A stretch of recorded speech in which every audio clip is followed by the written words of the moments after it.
And welcome back, everybody, to another episode of the Goofy Movie. No, actually, this is a Sports Analyst podcast. We're here. I'm Jared. This is Jessa. We have some fiery hot takes for you today. Do we? I think we Yes. do. Yep, we do. And Jessa, I hear that you have one just right off the top.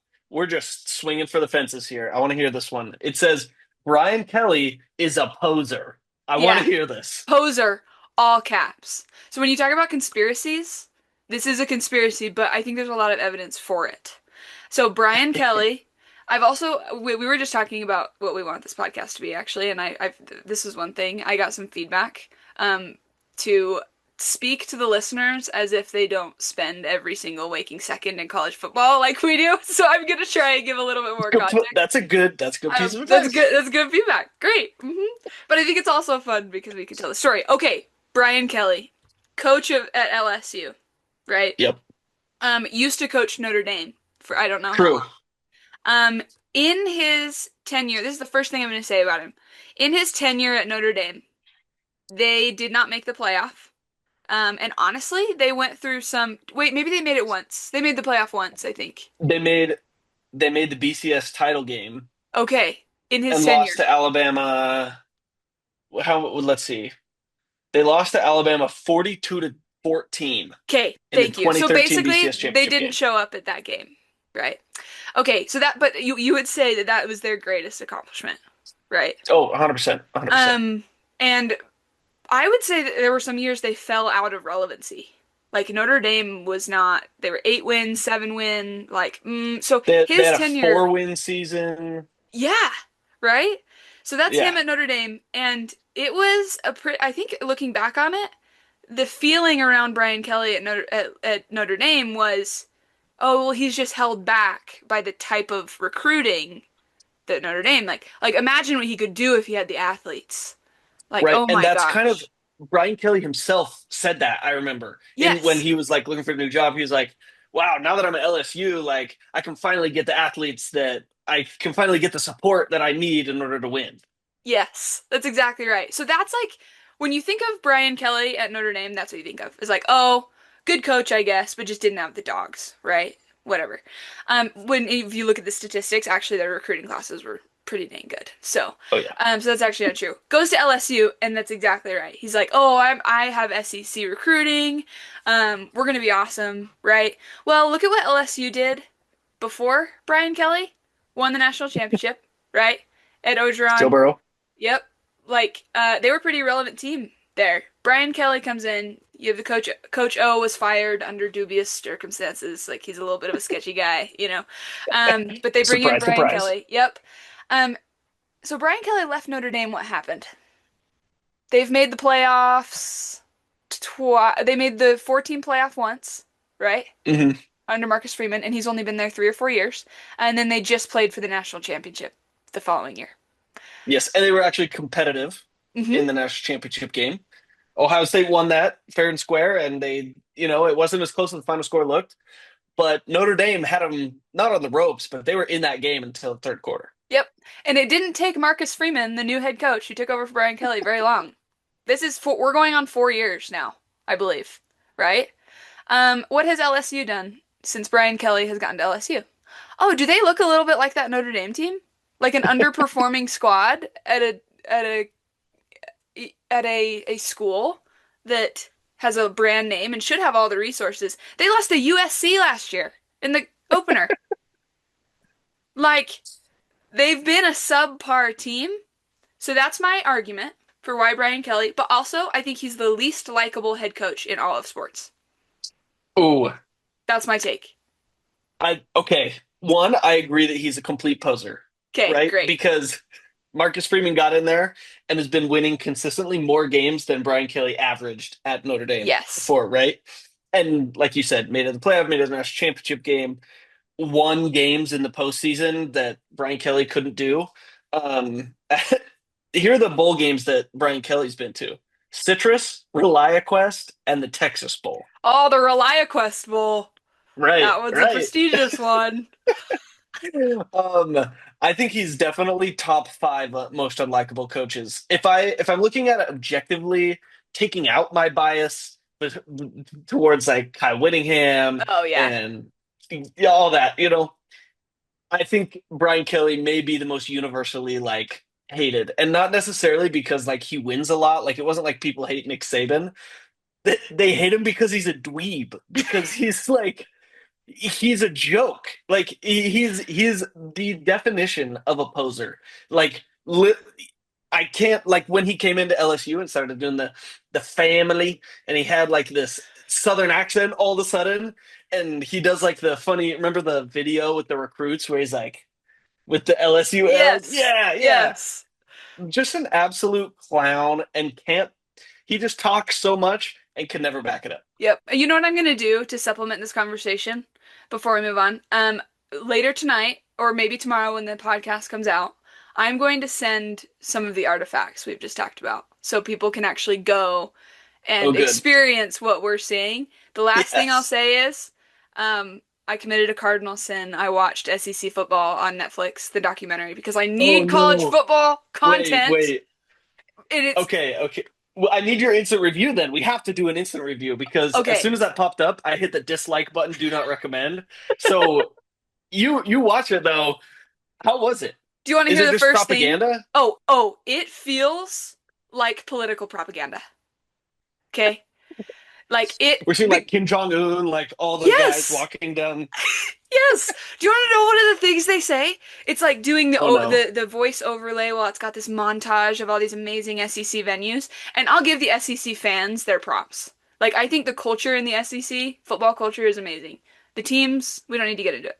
I think they're overhyped. But anyway, so they're doing this 100%. montage, and this ESPN or whatever reporter, his voice comes on, and she's like, "You think about the SEC, they just always win national championships. Like, you think about the national championships, you think about SEC." And I'm like, "Are you tone deaf?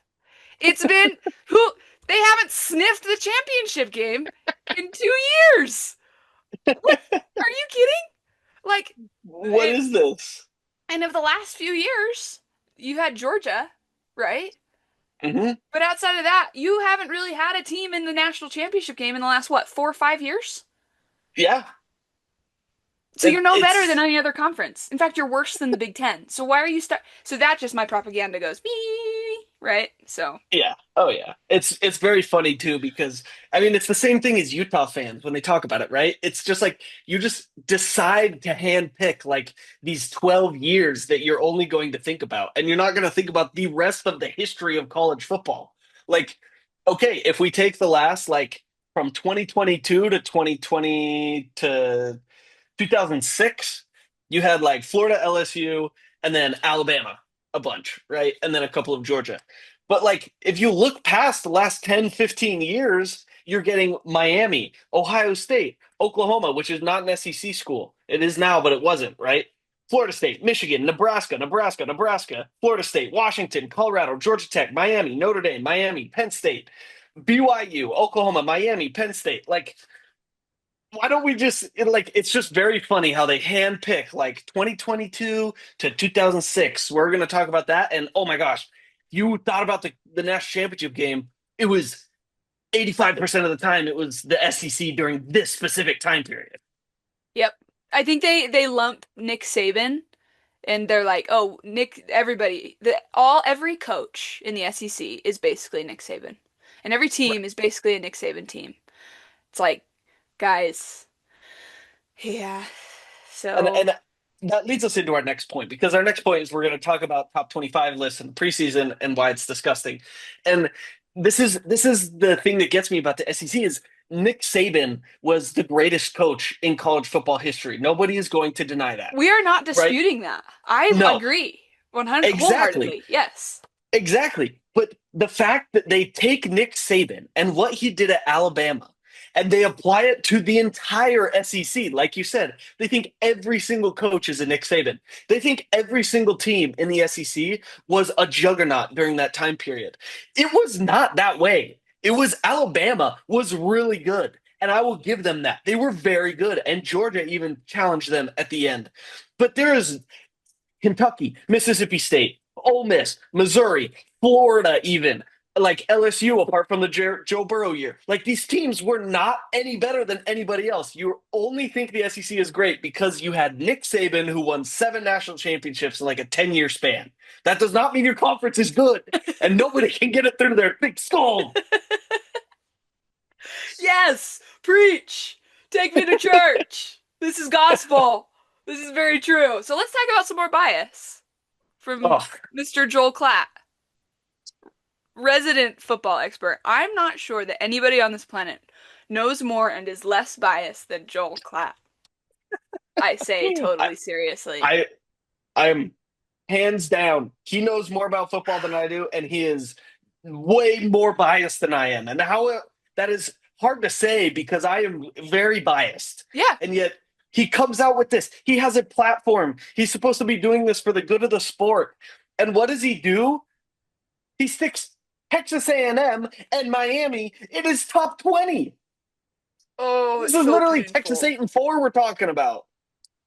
It's so painful. And you know what? Oh my gosh, yeah, don't even get me started on Texas A&M. So to give me your take on some of these teams, like what stands out to you very first? When you look at this list, let's maybe start at 25. I don't know where Okay, you would start because right. looking You at got who to the start at top the 25 back. is. I kind of want to share the list so we can look at it while we're Yes. going through it. Do you want to share your Yes. screen? Because I'm looking up a tweet to support an argument. Yes. Yep. I'll bring that up right now. Okay. How do I share again? There's a Uh, little green arrow oh, thingy. yep. Oh, I have to request Oh, I that I got you. share it from you. This I'll is let great you. I'll allow podcasting. it. Okay, here we go. Boop. Share. All right. So you guys can see this, right? Yes, here it is. Perfect. Can everybody see this? Look at Okay, his more or face. I'm less. really glad that we have his face in there too, so he can confront what he's done. Just gross. Just gross. All right. So as we look at it here, I mean, everybody's just watching on YouTube. You can see number 25 is Utah. Okay. I have a lot to say about Utah. Basically, it all comes down to welcome to the SEC. You guys wanted it. Okay. You got it. Okay. Do absolutely nothing in the offseason except maybe sign like some G5 recruit that is completely unproven and has never played a snap of power football before. And all of a sudden, your program is God's gift to football and you are the front runner in your conference. Utah has the third best odds to win the Big 12 this year. And it's because they got Devin Dampier. Like he must be the greatest football player I've ever seen. If he's not Cam Newton, then I'm going to march to the Big 12 offices and ask for Utah to be removed from the conference. Okay, so he has them. I have this whole list of teams like Oklahoma. Why? Well, can somebody explain why? They beat Alabama, who was not very good last year. And then what else did they do? They lost like 6 other games. Like they lost to Navy They were in the bad. bowl game. They were a They bad were team bad. last year. Yeah. Exactly. And we're putting them at 24? Like what? Ole Miss, I mean, Ole Miss is a mainstay because they beat up on Arkansas and Kentucky and then get blown out by Alabama. So obviously they're going to be there. But somebody explain Texas A&M. Why are they ranked? What have we seen from them that shows that they're a top 25 team? What about Florida? Why are they in the top 25? If we're going to punish BYU for losing a quarterback, why are we not punishing Florida for losing their quarterback? Yeah, agreed. Like they were bad last year, and the only bright spot was DJ Lagway, and he missed half the season, and now he's injured again. So what? Why are we not punishing Florida for the same reasons that BYU is getting knocked down? Right? Yep. Okay, let's move up. Miami. Miami had the number one pick in the NFL draft. Right? Cam Ward. He went number one overall, if I'm not Yes, mistaken. yes, he did. And he was Yes. great. He was their team. Like he Yes. was great. Right. And they still missed the playoffs. They didn't even play for the ACC championship game. This is the ACC we're talking about. This is Boston College, Wake Forest, and Virginia. Okay. And Miami had the best quarterback in the country and didn't even play for the conference championship game. And they're number 12. What? I'm getting a little upset here, but I mean, you got the gist. Yes. I think we could keep going down the list. Oregon, I have another problem with. I know that they went undefeated last year, but it's the same thing. They have an unproven quarterback. Hmm. The problem I have, just to the theme that we're saying is exactly like you said. There's a lot of unproven variables with preseason polls, and the reason that one team is knocked down and the reason that maybe you have faith in another team, The only variable that is different is the logo. That is the only 100%. variable. That's the only variable. 100%. So like I just think that because it's preseason, your logo means a lot. The tradition of your program means a lot. And I honestly think Joel says that in here. He's like, I'm gonna bump this team up and give them benefit of the doubt because of the tradition of their program, because I trust the tradition of their program. Here's what I have to say about that. This is the tweet I was looking at. Okay, Brett McMurphy, another football genius. He's not a football genius. Same type of deal. He put out a top 25, and like it's worse than Joel's. It's Oh crazy. no. Yeah, it's worse than Joel's. And we don't have to get into it, but he has a tweet and he says in 2024, 13 of 25 teams in preseason AP poll finished the year unranked. I'm just going to read them. And you just look at this list while I'm reading them and Okay. you tell me which ones you see, okay? Okay. Michigan, Ding. Florida State was not. No. No. Okay. Utah, Ding. LSU, Ding. Oklahoma, Ding. Oklahoma State. Oh, notice how the two teams that are not ranked this year are from the ACC and the Big 12. That's interesting. Oh. Huh. Oh. They had down years and they're being punished for it. That's interesting. Okay. Oh. Yeah. Kansas State, also not ranked this year. Ding. Texas A&M. Oh, they are. Ding. SEC. Look at that. Whoa. Arizona. Arizona, they're not on this list, are Okay. they? They're Interesting. not on this list. Kansas, not on this list. But then Also we've not on got the list. USC, NC Okay. State, and Iowa. How many is that? Okay. I was there Okay. again. So in Joel's, half of those teams, they're they are Wait, 7. employing the definition of insanity, which is doing the same thing over and over again and expecting a different result. Do you really think the Yep. Texas A&M did enough on the offseason to become a completely different team? Why are you putting them there? Last year you Wh- ranked them at what was it? 20, and they were terrible. Yeah. I, it's baffling. It is baffling to me why we do this over and like you said, the brand. Let's look at Oregon, okay? What did Oregon do last year? Oregon won like 14 games or 13 games, right? They beat Ohio State, they beat Penn State, they go to the bowl game, they get absolutely obliterated by Ohio State with all their players, mind you, okay? And then they lose a bunch of players to the NFL draft, including their veteran quarterback. Okay, this kind of sounds like another team that maybe okay they didn't win 14 game or 13 games last year, but they won 10 games and then they lost like two defensive linemen and a quarterback, and they're from what they were 13th at the end of the season last year, and now BOU is all the way out, and yet Oregon, because of that brand, they're like, oh, well, we've seen enough from Dan Lanning to know that Oregon should be in the top five, right? Because Dan Lanning has done nothing except win championships, right? Because he has one championship and it was last year, and Yeah. he's made one playoff and it was last year, and yet that's enough to make him in the top five. Yeah. Five? It's just the double standard is honestly what it comes down to in It the is. media. And we get pretty high, like I get angry at this just because it's exposing the media is literally like laying their hands out there and saying, we're gonna favor the teams that are gonna make us the most money on opening weekend. And they're literally like they're not hiding it from us. So it's not even a conspiracy. They're just like, No, this is what it right? is. Yep. It can't be a conspiracy because it's not hidden. Yeah. They don't Exactly. care. And it is what it is, and it's infuriating because it gives these teams a leg up. If they're ranked at the Exactly. beginning, their likelihood of making the playoffs goes up. That is just the fact of the matter. And so other teams are disadvantaged. Exactly. And so it's just not fair, honestly, if you look at it. Hmm. And so I'm of the opinion that preseason polls should not mean anything. If you want to watch LSU and Clemson on opening weekend and there's no preseason poll, that's still a fun game to watch, in my opinion. Why do we need to put a ranking on them that automatically puts them ahead? So when it doesn't matter. So, Right? oh, I'm 1,000,000% with you. I could not agree more. They do not serve the sport. They serve the NFL fans that want to turn on the college football game in week one because there's no NFL yet. And they serve all of the teams and conferences that, I mean, let's read it off. I mean, you got Big Ten, SEC, Big Ten, Big Ten.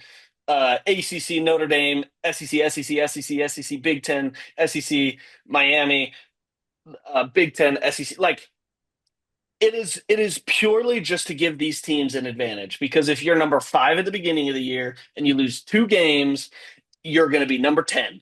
And if you are 26th at the beginning of the year and you lose two games, you're going to be unranked yet again at the end of the season. And it all it does is create that unfair advantage for the teams in the rankings. And everybody feels the need to do one. Everybody feels the need to put these little numbers by the teams.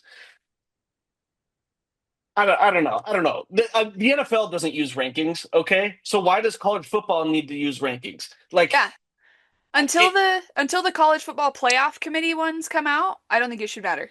Like it shouldn't right. influence your ability to make the postseason. I like if you want to throw the problem with the numbers is that they mean something, right? They shouldn't mean anything until week 10, but that's not the case right now. No. And I like as much as I can get into it about the CFP committee and the whole process there, there's a reason that they don't do their rankings before like November 1st or Yep. whatever, right? There's a reason. And I mean, one of the reason is that all these guys hold full-time jobs and they don't actually watch any football before then. But B is because it makes sense not to rank teams based on what you think. It should be ranking teams based on what you see, what they do, what you know. And so all preseason rankings are completely stupid in my opinion. I love raging about them. Don't get me wrong here. I love getting all worked up and red in the face and have to turn on my ceiling fan, which I'm going to do here in just a second. It it is very fun, but they're completely useless and we should throw them out. And if Joel Klatt actually cared about the sport like he claims to do, he would not do a preseason ranking and he would say that they're stupid and pointless and all they do is prop up schools with brands.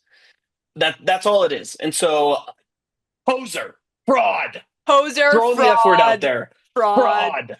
Gosh, I hope he enjoyed his paycheck from this Oh, episode oh, and all I'm the sure rage he baiting, is. you know? Oh, I'm sure he is. Yeah. Um, I had one more thing on the. I just had one more thing that I wanted to get off my chest here. I said Utah, welcome to the SEC.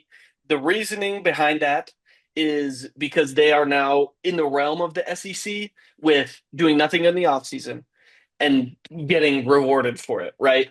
If you look at the CBS Sports 136, which is where like all of their college football reporters and writers and stuff do of this big ranking of all the teams and they compile it and it's absolute junk.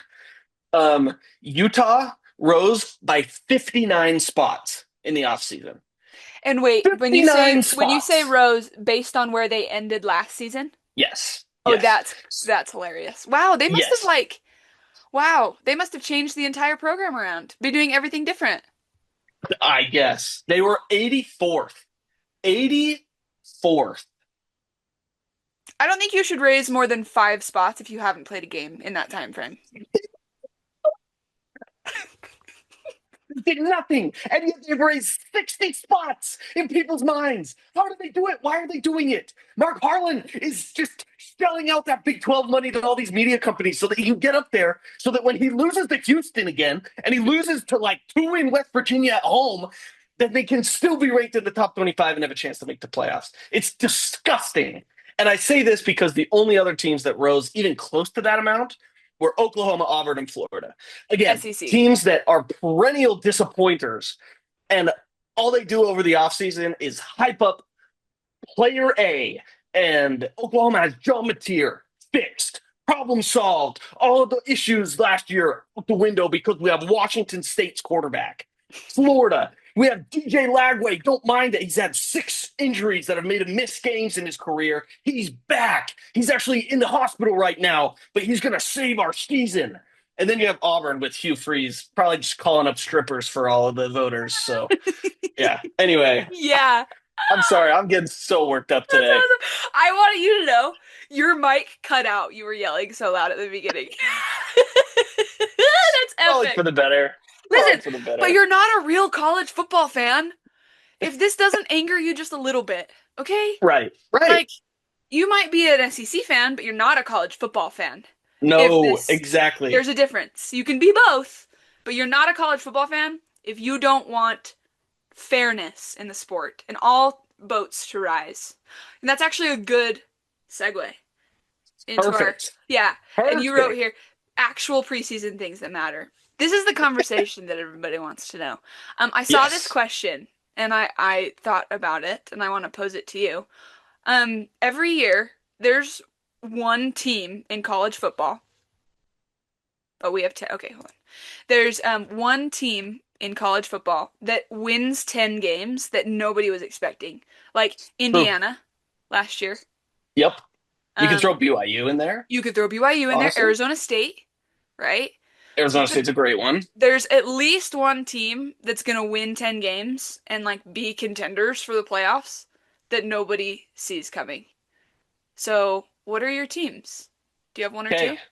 I do. I have two actually. One of them is kind of like a this isn't so crazy, and the other one is this is pretty crazy. Okay, I'm gonna share my screen again here. sweet. Um, okay. Number one, we have Louisville. Okay. We're talking 10 wins, right? Louisville had a decent year last year. They have Jeff Brom, who usually gets more out of his guys than they probably deserve. And then look at this pancake schedule. Like they play James Madison, who everybody's like, "Oh, James Madison, that one year they won 10 games." Can I stop you for a second just because Yes. you said look at their cupcake schedule. This is intentional. Oh wait, no, that was Signetti. Never mind, this is not Louisville. But I will say they might be adopting an SEC model where they play cupcakes out of conference. That's what it looks like here. So that's why it reminded me of what Kirk Signetti is doing at Louisville. Okay, keep going. Yes. Yes. But that is correct because look at this. Eastern Kentucky, James Madison, Bowling Green. Okay. And then they start the ACC schedule. Gauntlet. They have Pitt, Virginia, at Miami, which again, I am so low on Miami, you can't even understand. Boston College, Virginia Tech, Cal, they do play Clemson, they do play SMU, and then they play Kentucky. Like they could win 10 games, like barely rolling out of the bed in the morning. Yeah, I mean they So, get Clemson at home. right. So And even if you drop Clemson and SMU, like you're, as long as you beat Miami at Miami, Miami is known for having a very full stadium all the time. That's sarcasm. That's very untrue. The stadium is like 45 minutes from campus.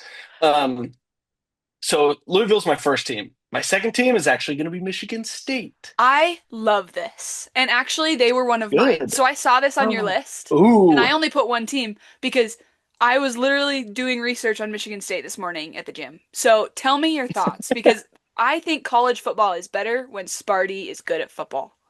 1,000%.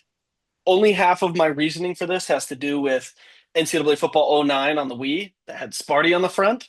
But listen to this schedule: Western Michigan, Boston College, and Youngstown State out of conference. Right? I know Michigan State's been struggling lately, but they have the head coach from Oregon State, which I can't remember his name. It's kind of a basic name. After Mel Tucker did the whole thing. Um, yeah, that if you are interested, go look it up. It's very funny. Anyway, so they're rebuilding. Oregon State, if you don't remember, they used to be kind of like a power player in the Pac-12 towards the end of the Pac-12 days. They beat Oregon like 3 or 4 years in a row, if you remember. And then they play at USC, at Nebraska. Okay, not the easiest start, but there's a bye week in there. Then they play UCLA, at Indiana, Michigan at home, at Minnesota, and then they play Penn State, Iowa, and Maryland after their second bye week. Now, we're not talking about teams that are going to be world beaters here, right? We're talking about teams that could win 10 games. I could easily see that. They're going to lose to Penn State, and they'll probably lose to Indiana or Michigan. But I think if everything's rolling their way, if they start figuring things out, they get a little momentum with those four easy games at the beginning of the season. I could see it, Same here. And they avoid two teams are missing from the schedule. They avoid Ohio State, they avoid Oregon. Both teams right? ate their lunch last year, right? So Yep. just by that alone, their schedule gets a little bit easier, right? They get Hmm. Penn State at home. That's interesting. Do you want to know, let's see, what is James Franklin's road top 10 schedule? 2 and 25, I think. Yeah, Not something to like that. say, and that is top 10, right? That is top 10. So I'm not saying Michigan State is going to be a top 10 team, but I'm saying if you're going to pull an upset and beat a Penn State team, it'll most likely be on your home turf. So I think that's 100%. winnable. Um, yeah, I'm with you. I like this pick a lot. We'll see. We'll see if it happens, but Michigan State is a team to kind of keep an eye on throughout the season. Jess, I want to hear what your other team was. Okay, the last thing I'll say about Michigan State is that their quarterback is a heck of a lot of fun to watch. Aiden Childs. He's also a Mm, lot of fun to play with on NCAA college football. So, um, he would be another guy to watch. He's a dual threat. He's been in the system. I think this will be his third year, and he's a likable guy. And so I'm rooting for Sparty this year. 100%. Me too. Me too. Yeah, I think that's a great pick. Okay, are you ready for this? This is gonna I'm shake some not. I walls. I saw the name and my jaw hit the floor, so I'm excited. Okay, this is fun. And this is purely because of their head coach. Okay? I want you to Okay. understand. Like, okay, maybe not purely, because they have a better roster than people think they do, but Jerry Mack and Kennesaw State. Mhm. I imagine Kennesaw State is going to take a James Madison type jump from year one to year two. Wow. So, for people who don't know, Kennesaw State just became FBS last year. Like Yes. they were in FCS, which is the level below FBS, so it's like D2 almost, but it's not D2. Anyways, it's just the league below. Um, they were a powerhouse in that league, right? Um, and they make the jump and they won 2 games last year, which is why Yep. Jared is going, "What are you talking about? They're gonna go from 2 to 10." I understand, okay? But if you look at my raw data, they return production and they get stronger at certain positions, and Jerry Mack Okay. wins. Let me pull up something. Okay. Okay? Okay. Okay. Dun dun dun dun dun. He coached at Tennessee from Okay. 2021 to 2023. He was the running Okay. back coach. And then in 2024, he was an NFL running back coach. Okay? Oh. So, he's coached at good places. Hmm. Um, and the um, and the other thing I was going to say about Mr. Jerry Mack is he's bringing a culture change. And I think there is nothing more important in college football than changing the culture of your locker room. So the fact that 1,000%. Kennesaw State let go of their head coach after the first year, um, after because I think very well I could look at that locker room and I could look at that team and give that coach some slack because it was the first year in the FBS, Right. Right. right? But the fact that they're investing in their culture is very interesting to me. A thousand And then hold percent. on, let me bring up one more note on this. Okay, Well, and on your go ahead. culture point, real quick, I'm just gonna say, like, I think even at the lower like tiered schools, like in Conference USA, that matters like exponentially more than it even does at the higher tier level, right? And so making a change like that at a lower tier school is going to pay bigger dividends than if you do it at a big time school. Yep, yep, definitely. Um, Kennesaw State has a history of winning, which is probably why they let that head coach go. Two wins. They have multiple 11-win seasons and playoff appearances at the FCS level. So Woo. they're a tradition that's used to winning.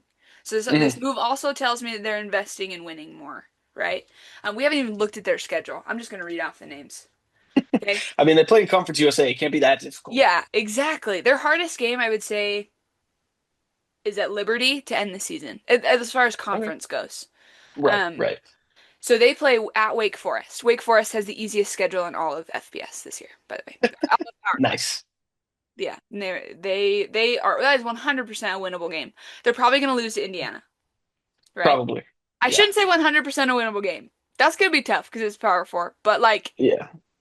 I think they have a swinging shot, even if they drop 2 of those games, right? Merrimack, Arkansas State, Middle Tennessee, Louisiana Tech, FIU. Not those are winnable games. All 5 of those, right? Even for a Yeah, that team sounds like too. sounds like an SEC Week 11 schedule Yeah, right that's there. exactly right, right? Then they play UTEP. UTEP's supposed to be pretty good, so that one might be tough. New Mexico State, Jacksonville State, Missouri State, the other team that just became, Brand new. yeah, they're brand new first game, and then you've got Liberty. So Okay. they need to beat Wake Forest. And then they can afford one more loss. But wait, no, no, no. Because they're gonna probably drop to Indiana, and then they can have one Yeah. more loss. That's a Anyways, I'm spicy just pick, saying. Jessa. I'm That's a just saying. spicy pick. They keep showing up. My algorithm has them winning 10 games. That's why I looked at them based on the numbers. And then you I add in love it. Jerry Mack. Yeah, anyways, I don't need to spend more time on that. I just really like the idea of a head coach who's been like an assistant at other places but has worked with good coaches coming in and changing the culture. That's the other thing. The other thing. I am laying my neck on the line and I'm probably going to be wrong, but I don't really care. We are going to take the risk because it would be so cool if they were good this year. That's Oh my all. gosh. Oh, it totally would be. It totally would be. Kennesaw State's like 45 minutes from my house. I might actually go to some games this year. Dude, So, let's hope they win 10 games. How sick yeah, would that come on, be? baby. Come I don't think on. they're not going to make the playoff, right? They're not going No, to be no even in chance. the conversation for making the playoff. They could go But undefeated and they wouldn't even get mentioned. They wouldn't that's even get exactly right. thought about. No, hmm that's exactly right. But that's another team I'm rooting for to win 10 games. I love it. I absolutely love it. Well, Jessa, one more thing before we get out of here. Uh, I'm just going to turn the time over to you because you had the idea for an amazing segment called Squad or Fraud. Am I saying That is that right? right. No, And that's right. Fraud or squad or fraud. I have said it both ways for as you'll see in this presentation. So, yeah, basically, Jessa has a presentation for all of us. So everybody sit down, take out your notebooks. We're going to learn today about whether Penn State is a fraud or is a squad.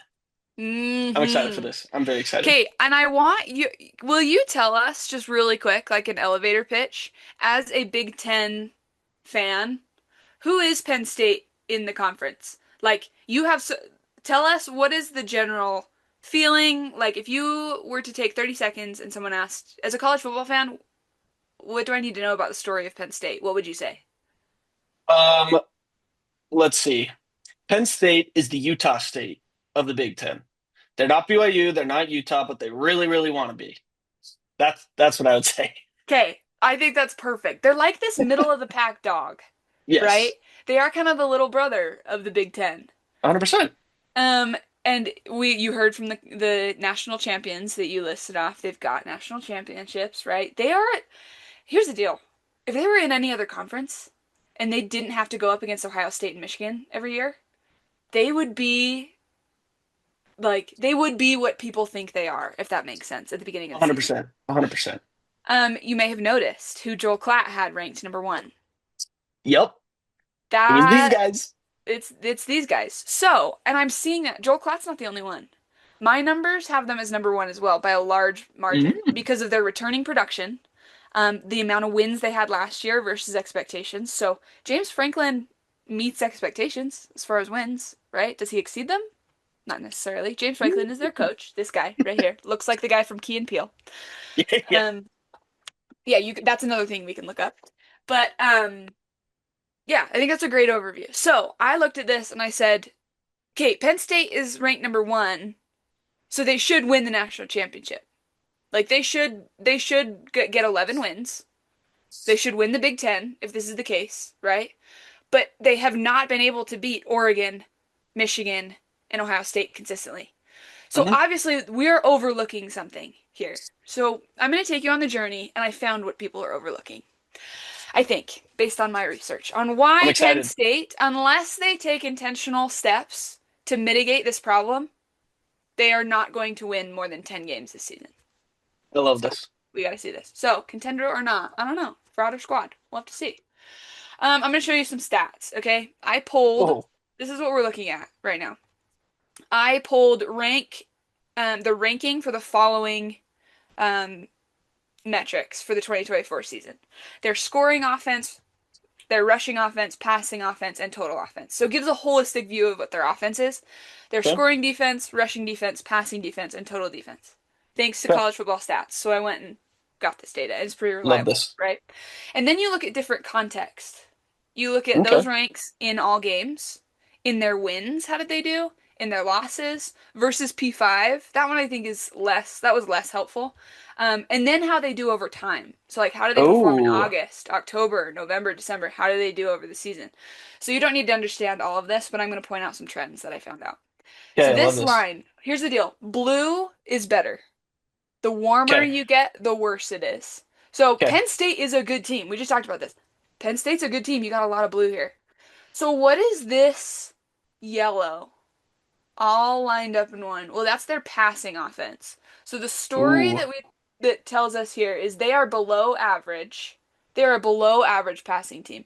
So they're supposed to be this good team. They won 10 regular season games last year with a bad passing offense. So we learn that's a weakness, right? okay. Yes, I The other follow. I thing, we, follow. we have this other like, yeah, and if you have questions, let's hear them out. 'Cause chances are other people have them too.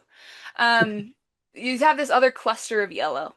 Like, what story does this tell, right? Why are their rankings dropping here? This is offense in wins. Interesting. So that tells me that their offense is not the reason they're winning games. Like that's not the differentiator, right? 100%. They Love that. do enough. It's kind of like BYU, to be honest. I think BYU's chart would look similar.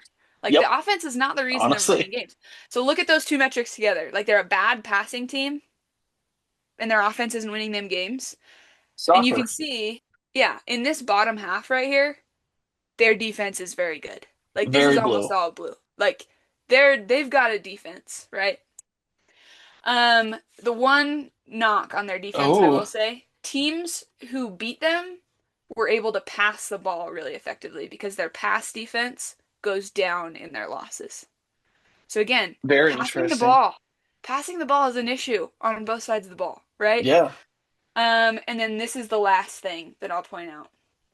What is this? Who did they play in October? Because this is in October, their rushing offense. Look at the consistency of their rushing offense and look at this number right here. In their losses, and honestly, on average, they were ranked 17th in rushing offense, but in October, they dipped to 94th. That's What wild. in the world happened in October to make them dip to 94th? And the answer is, you'll notice Singleton, Singleton, Singleton. Singleton was out with injuries. So this is just an example of how Ooh, you can take numbers and then go look at the context and kind of form a story, right? this is Look at these amazing. games. Yeah, look at these games too. UCLA, not a good team. Okay, beat them by 2 scores, 3 scores Hmm. almost. Yeah, right. They narrowly beat a subpar USC team That's right. in overtime, right? Yep. That was Subpar. the Tyler Warren game. Yes, yes, that's exactly right. And then Wisconsin, and that's probably why they won the game because they were able to pass the ball, right? Tyler Warren. Hmm. And then against Wisconsin, Wisconsin's not a good team, so they won. Very But bad. anyway, so this is just kind of a side thing where you can kind of formulate a story based on the numbers you see. This is them over time. I don't want to spend a ton of time on this. This is their offense and defense over time. Again, you'll Okay. notice like this is that October dip in rushing Yeah. offense. And then in passing offense, they actually got better. But in their passing offense. Yeah, I because they mean, needed to but rely again, on it more, right? And they played yeah, it bad makes teams. sense. Yeah, It they played made bad teams, sense. so they were able to pass the ball, right? Yep. And then defense, you kind of see this dip. It depends on who they play, right? But I don't want to spend Right. too much time on that. I want to go to the next thing, which is this. So you look at that and you're like, why are they losing games? Um, Penn State struggled against teams with good pass defenses, right? Even when they could run the ball effectively. We saw that. They're the Mm. number 17 rushing offense. So they rushed pretty well every game. So in my mind, if I'm a coach, an opposing coach, I'm like, okay, so if we take away the run game, the thing they do well, then they're going to lose, right? They're gonna struggle to beat us. Yeah. Yeah, but Penn State was always able to run the ball, okay? But they still lost games. So that can't be the reason, right? So here's what I found out. Two of their regular season losses, those teams had one thing in common. They were a top 30 pass defense and a top 30 offense. Those are the only teams in the Mm. country that they played that had both a top 30 pass defense, and a top 30 just scoring offense. So they could score on their defense, right? Their other loss was to Notre Dame when they didn't complete a single pass to a receiver. That's interesting. Okay. Oh, But then I started looking at, okay, wait, but they still lost that game. So what's the factor? Like, what's the component that guarantees a Penn State loss, right? yeah, yeah. Look at this, okay? Drew Aller was bad in their losses, right? They have a star tight end. They have good receivers. Like that's not the problem. Drew Aller, 53 percentage. He's in his their three losses, he only threw three touchdowns and threw four interceptions. That's almost That's 30%. crazy. 30% of his interceptions for the year. And it was more than the touchdowns he and so here's what it is. Ohio State ranked number 2 in sacks. Oregon, their other loss, ranked number 14, and they were tied with Notre Dame. Wow. So when Penn State, Drew Aller is not good under pressure. Wow. So that is We're getting to that the is root of this problem here. yes, that is the problem. So I have an issue with people saying, "Oh, well, they're actually going to be better than they were last year because Drew Aller is just going to like get better." Not if you haven't taken steps to protect him, bud. Like, so I think so they added a few pieces. Okay. And so I remember they added a Kyron few wide Hudson. receivers. The wide receivers are just going to backfill some talent. I don't think the Hmm. wide receivers are the issue, right? I think it's Right, along the right. offensive line, and it's how Drew Aller plays under pressure. He's a pro style. So they brought in this is their only transfer that they brought in on the offensive line. He played for Texas A&M, did not play a snap. He's a Sick. sophomore. So you're not proven to me that you're making any changes on the offensive line or on the scheme. Like what? Is Drew Aller just going to grow legs and all of a sudden be this elusive? Like he's pretty elusive, but he makes bad decisions under pressure, right? Yep, So as we with saw in the Notre Dame game. yes, yes. I mean, and he had a really bad interception against Ohio State too. Um, oh, here's the other thing. Losses like anyways. Okay. Okay, actually we're going to stay focused here. I hope this is making sense. So who do they Oh, play this in is making complete 2025? sense. They play Oregon. I anticipate that Oregon's going to be pretty good on the defensive line. Better? Right? I If don't. there's one thing that Oregon is going to have, it's going to be a good front seven. Yep, pass rush, right? Iowa, they're going to have a good defense. It's Sounds. Iowa. Yep. And it's at Iowa, right? Yeah, At that's Ohio State. And if they can reload at the defensive line, like I think this is look, you put Penn State at number 1, so you think that they're going to go undefeated and win the national championship is what you're telling me. You think that they're favored in every single game, like, right? I don't know if that means you're going to go undefeated, but like you think this is the best team. right. Okay, well this is the test. If you go 2-1 against this slate of teams, then I'll believe you. But I don't believe you because I don't trust Drew Aller and I don't trust James Franklin. So Penn State is going 10-2. I think they're dropping 2 of these games. Jessa, you made this very hard to disagree. I'm 100% with you. So in the definition, squad or fraud, are we saying fraud? We're saying fraud not because they're not going to be a good team. I have them going 10-2. They're not the best team in America because they didn't take steps. I do not see evidence that they took steps to increase to make their offensive line better and to like and they have the same quarterback as last year and they have less wide receiver weapons as they did last year. So This is crazy. so I don't see evidence right now and I'm not going to say they're Penn State. I'm just going to assume they get better. They're in the Big Ten. We don't do that here. Okay, we just spent 40 minutes talking about how we don't do that here. Okay, I have not seen any evidence that they're going to be better in that respect. If they prove me wrong, great, but they should not be ranked number 1. So they are a fraud at number 1. This is amazing, Jessa. Why? It's crazy. Like we're out here. We're not members of the media or the press, or we're not even college football experts or analysts. And yet we just did more homework than the entire college football media did collectively in the entire offseason. Yeah. We like this is amazing, Jessa. Like you basically just single-handedly usurped the entire AP top 25 coaches poll, the Joe Klatt and his band of buffoons at Fox, and the SP. Like this is amazing. This was logical. It was clear to follow. We knew exactly what they needed to improve, where their issues were. We saw that they didn't address those issues, and so why on earth are we suddenly going to assume that they are going to be better? Fraud. Stamp it. Stamp. Fraud. Fraud. Penn State, you are a fraud. They're going to be same old Penn State. Like, you will see the same Penn State. This is not the year they're going to beat Ohio State, I don't think. Like, I don't know. You never Well, know. I like to But hear that for multiple yeah, reasons, but the numbers are telling me I haven't done a deep dive on Ohio State. But schematically, they just won a national championship. So they have the coaches that I think maybe I don't know. Maybe I do a deep dive on them next. No, I need to do who Clemson knows? next because I think Clemson's Definitely getting Clemson. hyped too. So we'll see. Yes. Well, Justin, this was absolutely incredible. We definitely need more of this squad or fraudness because it is actually helpful. It is actually insightful. It actually teaches us something. Yeah, numbers don't lie. Numbers don't lie. I didn't make up any numbers right there. I maybe added some context, right, to it, but the It's numbies perfect. don't lie. It was perfect. Well, that about wraps it up for us here. Not quite as long as our episode with Eli, which was awesome. I know everybody listening watched every second of that one. Every That one was second. great. Yeah.